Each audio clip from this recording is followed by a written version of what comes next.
Monday Night Wars Podcast.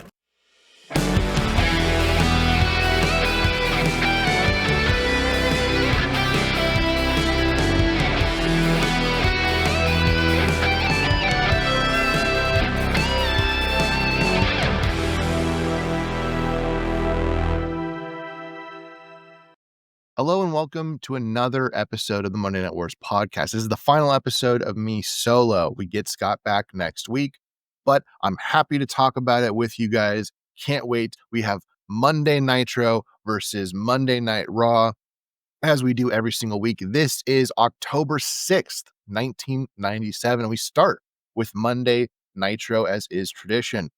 Target Center, Minneapolis, Minnesota is where we're coming at you live from. We start the show with an in memory of Brian Pillman title card. And then, which obviously, if you don't know, he has passed away. We talk about it on our Patreon, $2 a month for the Bad Blood episode, which we just had drop. And then we get the Nitro Girl. So odd shift from someone just died to sex on the screen, but there you go. This is also one where this is also the one where I think her name is Cheyenne. I believe that's what they're trying to call her. Falls out of her top mid dance. She does. It's not a joke. This happens. It is blurred, but it is actually on your screen. Anyways, our first segment is Eric Bischoff and Hollywood Hulk Hogan.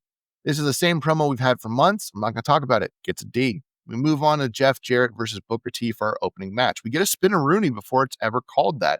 Booker is beginning his solo run with Stevie Ray, and soon also Stevie Ray's about to pause his own career. Once he gets hurt, he kind of doesn't retire, but he leaves for a while. He's not like gone. He's just not really doing anything, and then he comes back for a bit, and it's not great. But yeah, so that's kind of where we're at with Stevie Ray. Mongo interferes, and Booker gets the roll-up win. Decent match, and some story, even if I don't really like the story, which is Mongo and Jeff Jarrett, gets a B for me. We then get a Piper and Hogan cage match vignette that then we get Saturday Night 605, which I don't take notes on. Then Zbyszko pulls out a container of Ben Gay and tells Macho Man he's going to need it, and I laughed. Our next match is Billy Kidman versus Alex Wright. Kidman apparently beat Wright last Saturday 605, so this is a rematch. Raven is in the crowd, and Perry Saturn, who has now also left ECW, is with him. We randomly cut to Mongo and Deborah arguing in the back. She slaps Mongo hard, and Mongo looks like he is about to smack her back. Not going to touch that. Back to the match, we see a lengthy one here where both men get to shine. Alex Wright eventually wins with the German suplex. It's a fun match. I gave it a B, even though I don't like the Mongo-Deborah stuff going in. We then get the Nitro Girls again as we move on to Mortis versus Ernest the Cat Miller. This is Ernest Miller's first solo match. We get told that Disco Inferno has signed a match to face Jacqueline at Halloween Havoc for the WCW TV title. Miller wins with his springboard roundhouse, which is honestly a really cool move. It gets a C. It's fine. We then get a Macho Man versus DDP vignette that recaps of Scott Hall's bullying of refs. Speaking of Scott Hall, he's in our next match against Hector Garza. Scott Hall takes a survey. You know what it is. Come here to see WCW or the NWO. That's the survey. Even though I botched it, that's the survey. Then he says he is severely injured and the average man would be hospitalized, but he doesn't want to disappoint the fans. He says Luger is going down at Halloween Havoc, and Six says down where, and then Hall says down here, and he crotch chops. Okay. Hour number 2. Oh, by the way, Hall obviously wins this match. It gets a B. Hall is great. I love Scott Hall. Like, he's fantastic on the mic. Charisma out the wazoo. Yeah, love him. We get a look at Bill Goldberg and then the Nitro Girls. So it's like a vignette and then it's the Nitro Girls. Okay. Our next match is Disco Inferno versus DDP for the WCW TV title. Can't wait to see how they book themselves out of this one because there's no way DDP should lose this match. We are about to have a new champ when Disco hits the Diamond Cutter, but Randy Savage attacks him for the DQ. That's how they figured it out. He goes to pile drive DDP on the exposed concrete, but Roddy Piper runs out and stops him. Piper and Mach argue, and then DDP turns Mach around into a Diamond Cutter on the concrete. The NW run out and scream for an ambulance, and this lasts for a good long while, and they're acting like Macho Man Randy Savage is like dead. It's pretty good. I gave this a B. I enjoyed it. Disco can, F right off, but whatever. Gets a B. We then get a Roddy Piper interview. Piper calls all of the NWO liars. He tells the outsiders that next Nitro, they will defend their tag titles or they will be stripped of them. That's really important. It will go into our next week. He says at Halloween Havoc will be a Piper Rules match between Macho Man Randy Savage and Diamond Dallas Page. This is essentially a last man standing match, the way Piper describes it. He's just calling it Piper Rules. Hogan comes out with Bischoff furious. Hogan asks who the hell does Piper think he is? He says Piper stood in a shadow and he's the only icon, yada, yada, yada. This was honestly really good until Hulk Hogan. Bischoff kicks Piper's knee, and then Hogan beats him up. Piper begins to fight back, gains the upper hand until the NWO pulls Hogan out. We cut to commercial as Piper is swinging the WCW World Heavyweight Championship around. I gave this a D. Everything was really good, and then the NWO got involved, and they ruined the whole friggin' thing. Ugh, don't like it. We get Nitro Girls. Also, a stipulation is made that if Mongo beats Jeff Jarrett, then Deborah is fired from WCW. Will we get this? No. Then we get a Mike Tenay, Iron Mike Tenay, Lucha Libre PBS presentation. We had one last week. We're continuing it this week, and we move into a luchador match, kind of luchador adjacent. Eddie Guerrero versus Ultimo Dragon, which is not Ultimate. This is obviously a great match given the competitors. Ultimo gets the Dragon Sleeper, but Eddie's legs are on the ropes. Eddie goes for a holy shit far frog splash, and it's basically just a diving headbutt for the win. Gets a B for me. We then, speaking of diving headbutts, get a recap of Benoit getting beat up by the NWO at Saturday Night 605. Okay. We move into Kurt Hennig versus Chris Benoit for the WCW United States Heavyweight Championship. This is our main event. Benoit attacks Hennig mid-entrance. He chops Hennig, who bumps backwards accidentally into the steel steps in a gnarly spot. This is a fun and very physical match that feels more like a pay-per-view match than what we have received lately. Hennig dodges Benoit, who runs into the exposed turnbuckle. Hennig hits the Hennigplex for the win. Then the NWO attack. Flair runs in to attack them and chase them off. 2 weeks ago, Flair allegedly had brain surgery and he's back. Insane, horrible bookings. One of the dumbest things I've ever seen. Benoit chases Hennig literally out of the building. Again, brain surgery. Flair comes back and is interviewed by Gene. He grabs the mic and cuts a promo by himself in the ring. Flair says tonight they are going to talk reality. He says that he was left for dead, but he is still here, much to your dismay. Because Hogan and Hennig have become the focus of his life, it's not about politics because they have wanted him gone for 10 years. It's not about being the best because arguably there is none better than him. He says he's coming for Hennig at Halloween Havoc. He wants Hogan after Piper's done with him. He also basically says that Hogan is not the pantheon of great wrestlers like he is, and then he struts. I gave this a C. It's a weird way to close the show. I get it. I get what you're trying to do here, but Flair should be gone for months. It's brain surgery. How do you come back 2 weeks later? We know that it was just like cosmetic surgery. So yeah, it's possible, but you're calling it brain surgery. You have to freaking understand what you're doing there. But we are not done for this show as we make remarkable time only talking about Nitro for 10 minutes. We are moving on to Monday Night Raw. Same day, live, kind of, from the Kemper Arena in Kansas City, Missouri. We open the show with a somber Vince McMahon informing the Raw audience of Brian Pillman's death. We get the 10-bell toll, and then our show finally begins. We start with Shawn Michaels having an interview. Shawn Michaels, who has 16 stitches in his head from his grueling Hell in a Cell match last night, is interviewed by Michael Cole. Cole asks Shawn about his thoughts on Bad Blood, which if you want to hear our thoughts on Bad Blood, $2 a month on our Patreon. First of all, Michael Cole, relax. You haven't gotten a proper hello here in the World Wrestling Federation. So on behalf of the Click, I would like to give you an official hello from the Click. China then grabs Michael Cole, gives him a wedgie, which is stupid, but I love it. Also, they still haven't figured out what their name is. They last week called themselves the Outlaws of the WWF. They've kind of called themselves Degenerates. They're trying to run with the Click as their name, but it's not really working.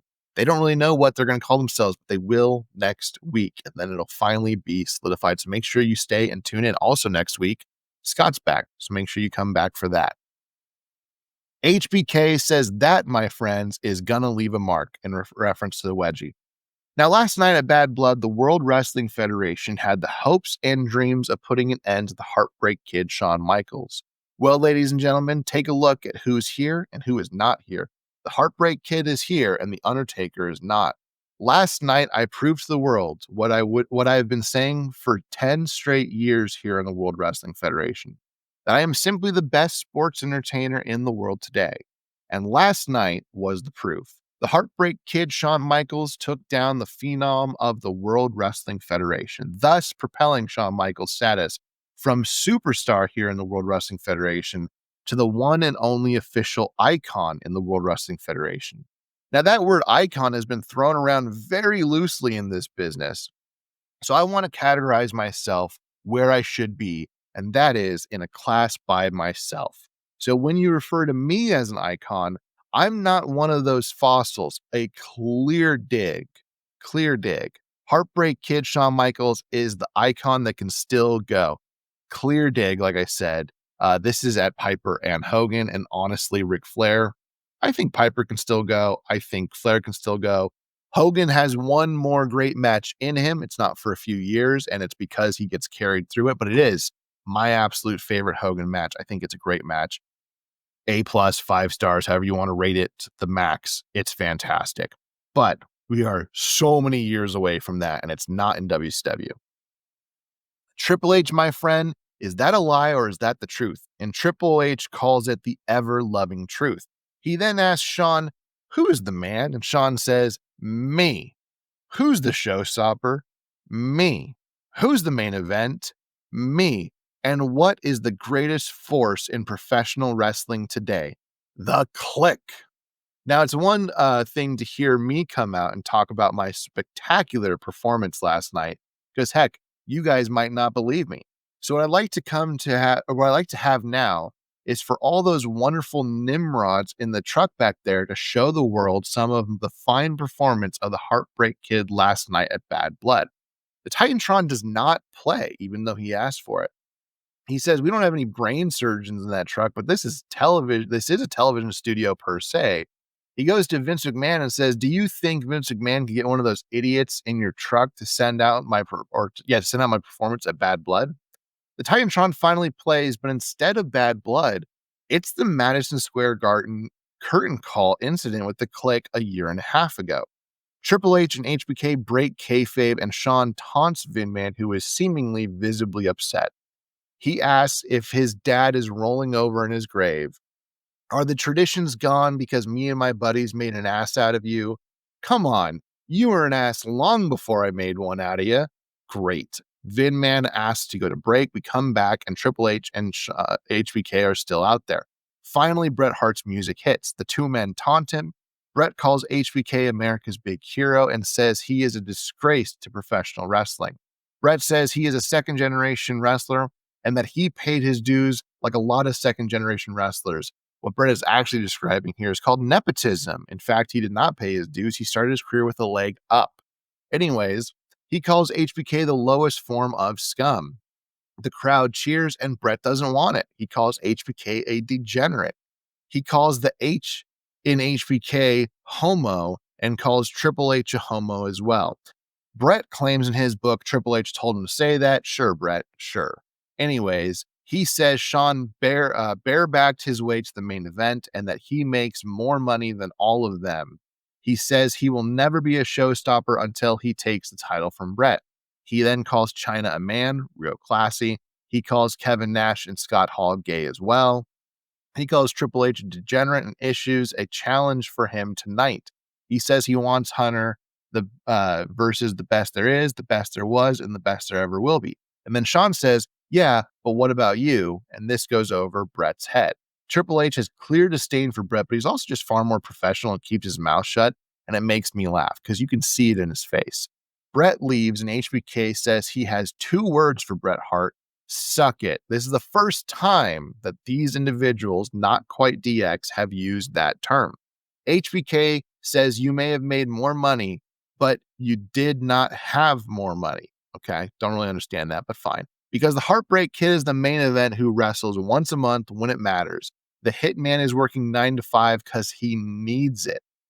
The Heartbreak Kid is in this business because the business needs him. HBK continues on a little too long and calls Bret Hart a paper champion. He also calls half of the Clique leaving an expansion, not destruction, saying the Clique owns the business and Survivor Series, they own you. He and Triple H start making suck it gestures as we head out. It's an interesting promo because for years, wrestling has operated with an interviewer and interviewee. The interviewer always holds the mic for the superstar in the spotlight. Here, Sean takes the mic and what he's doing is different.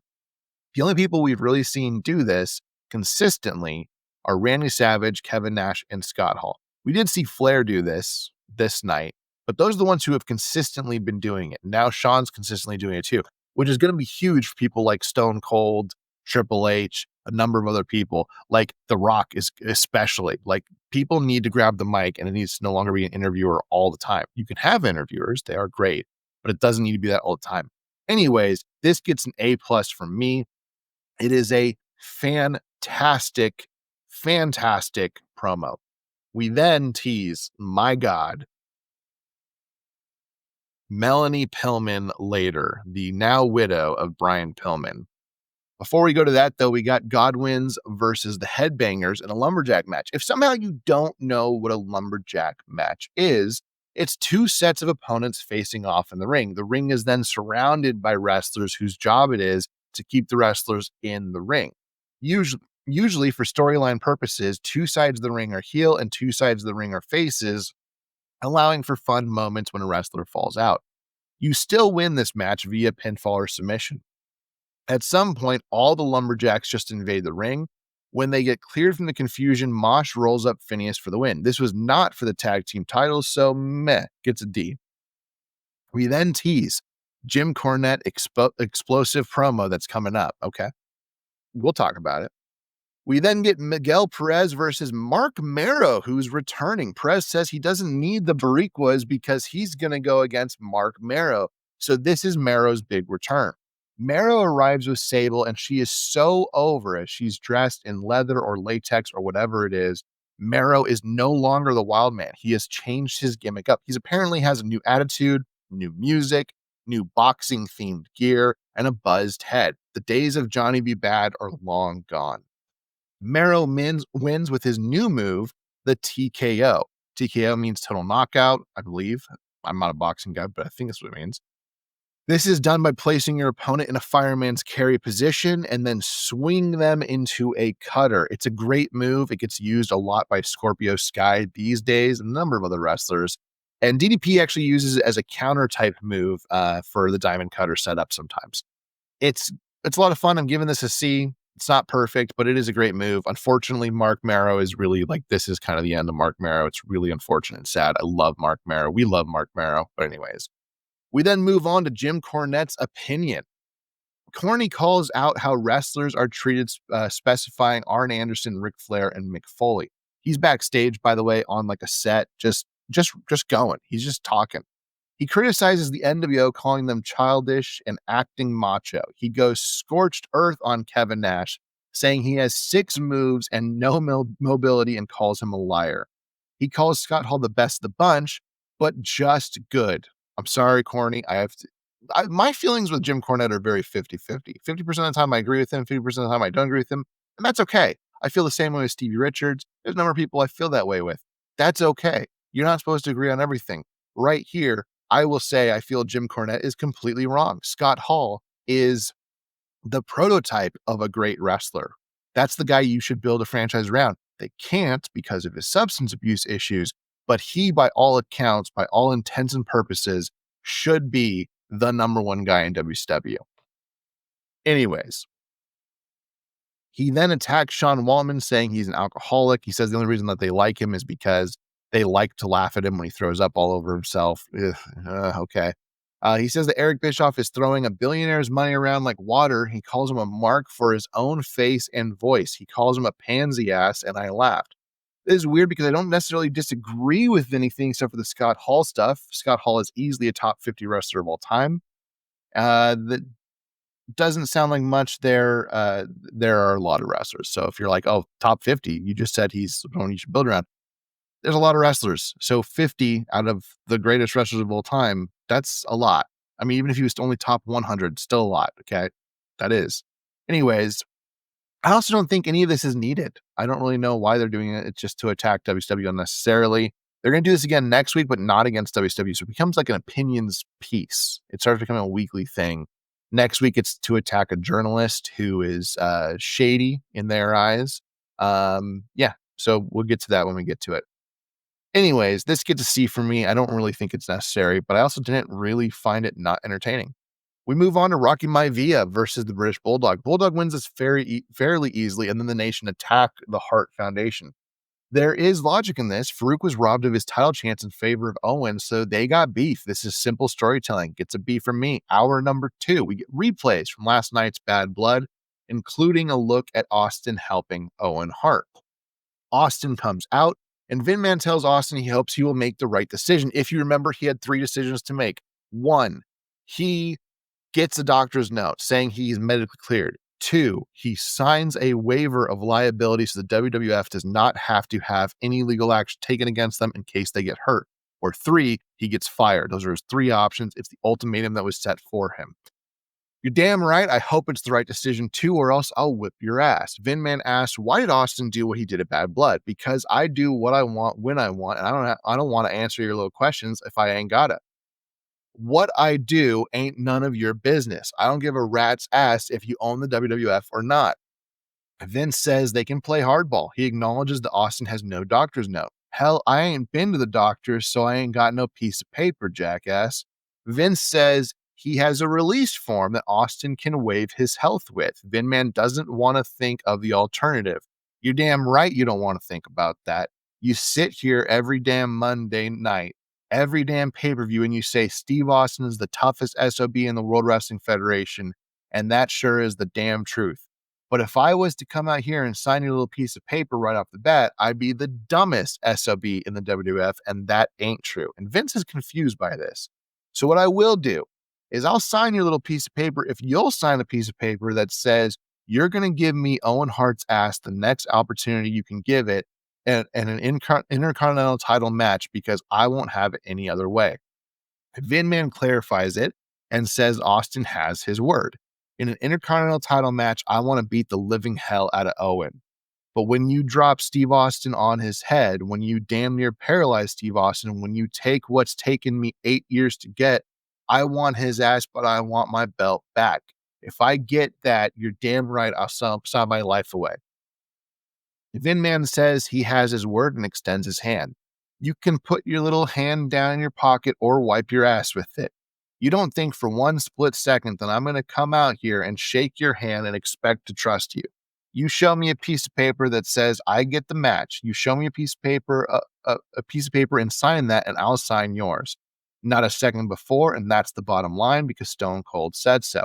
Then Farouk appears in the Titantron and says, let me tell you what the bottom line is. I'm going to kick your honky ass. Farouk says that Austin ain't tough. He says Austin's ass belongs to the Nation, and Austin says, shut up, which made me laugh. When I get through with my legal problems, when I get all my business solved between me and Vince McMahon, you damn right, I'll take every damn one of your sorry pieces of trash on, sorry. Every damn one of you, because it ain't a race thing, it ain't a color thing, it's a me kicking your ass thing, and can't nobody stop me. Austin is on fire here, gets an A+. He is fantastic. And you're probably thinking, wow, Nitro, or not Nitro, Monday Night Raw is significantly better than Nitro. You're right, up until a point, but we're not there yet. Headbangers versus Los Boricuas. Boricuas are now just dressed like cholos. Oh, I'm sorry, this is from last week. Whatever. That's a whole thing that I did last week. My notes got screwed up. Oh well, I'll leave it in. I like the flaws, frankly. I know Scott does too.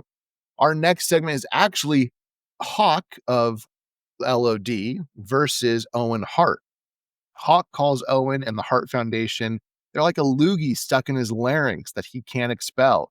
Owen says he hopes they reinstate Austin so he can beat him and that he isn't scared of him. Owen is trying to goad Austin into not waiting on a contract. The Godwins come out mid-match. Animal helps Hawk, but the distraction allows a sloppy Owen win, gets a C. Here's where the night goes south. Vin Man interviews Melanie Pillman, the widow of Brian Pillman. I'm just going to give this an F. The whole point is for Vin Man to get her to say that what happened to Pillman could happen to any athlete. It is disgusting. It's horrible. A lot has been said about it. I'm not going to spend time talking about it. It is the lowest. It's an F minus. It's the lowest form of F. It is horrible. It is absolutely Vin Man bull crap. And not doing it, not talking about it. Scott might want to spend some time on it. I don't. I really don't. It's horrible. We then have Kane versus Matthew and Jeffrey Hardy. I don't know if they're calling them Matt and Jeff yet, but they're also just not quite the Hardys. We have the lights go out and music hits, and the stage explodes as Kane makes his Raw debut. I was going to say, do the thing, Scott, but Scott's not here, so whatever he does. Anyways, it's great. Kane double choke slam he double choke slams the brothers and then tosses them around. Bearer grabs a mic and tells the audience, and this is important, Bearer just grabs a mic. The match hasn't finished. It's just over. Bearer grabs a mic and tells the audience to insult him, to laugh at him if they dare. He says they should laugh at Taker instead, and here's the proof. He calls out Taker for torturing him. He tells him Kane will stalk him and haunt him and welcome him to his worst nightmare. I guess Kane wins, but like I said, he never pinned anyone. This gets an A+. The presentation of Kane is fantastic. They figured it out immediately. Like, whatever time they spent working on this, they figured this out. Just his entrance, like when the fire hits, it's from the side, and then you just see him walk out of the fire. Oh, it's so good. Gets an A+ for me. I loved it, even though there's really no story. But there is. There's the promo. The promo is the story. We then go to our main event, which is Triple H versus Bret Hart. Triple H is called Triple H for the first time by the ring announcer. We've obviously heard HBK call him that, but now the ring announcer is calling it him that as well as his title card. His title card is also saying Triple H. HBK eventually comes down to the ring and he tells everyone to suck it. It's actually a very fantastic GIF you can find on the internet of him just telling everyone to suck it, suck it, suck it, suck it. It's great. He then picks his nose with the Canadian flag. In ring, we get what must be a bad match because, according to Bret, Triple H never had a good one. So that must include this. Chyna punches Bret, who grabs her. He turns around into a Sweet Chin Music out of the ring, and Triple H wins via countout. I'm giving this a petty A+ because I'm sick of Bret Hart and his bullshit in modern day. Anyways, gets an A+.